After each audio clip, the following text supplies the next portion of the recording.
जर आमच्या लोकांच्या अंगावर आलात तुम्ही तर रस्त्यावर मारणार। जे सरकारचा निर्णय आहे तो अतिशय योग्य निर्णय।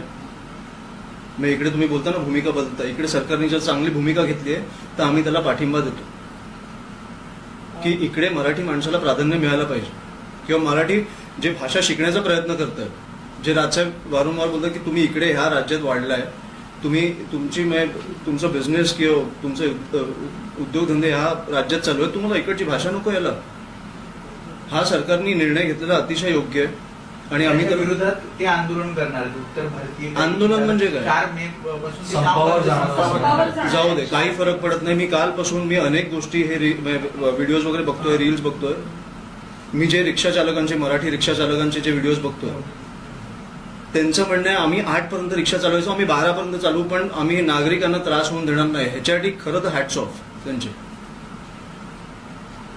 हे जे व्हिडिओज बघतोय मी, मला खरंच आनंद होतोय की आपले मराठी लोक पण त्या प्रकारे उतरत आहेत। त्याच्यामुळे ह्या आंदोलनाचा काही फरक पडणार नाहीये। फक्त मी एक सांगतो, आंदोलन संप करून करा तुम्ही। जर आमच्या लोकांच्या अंगावर आलात तुम्ही तर रस्त्यावर मारणार। तुम्ही संप करा, तुम्ही रिक्षा चालवू नका, तुम्ही काय वाटेल ते करा, मराठी भाषा शिकायला घ्या पाहिजे या संपामध्ये। पण तुम्ही जे रिक्षा चालवतात, जे मराठी लोक रिक्षा चालवतात, त्यांच्या अंगावर आला तर रस्त्यावर मारणार नाही। मला वाटतं ते सरकारनेच निर्णय घेतला म्हणून कायदा सुव्यवस्था बिघडलीच नाही पाहिजे।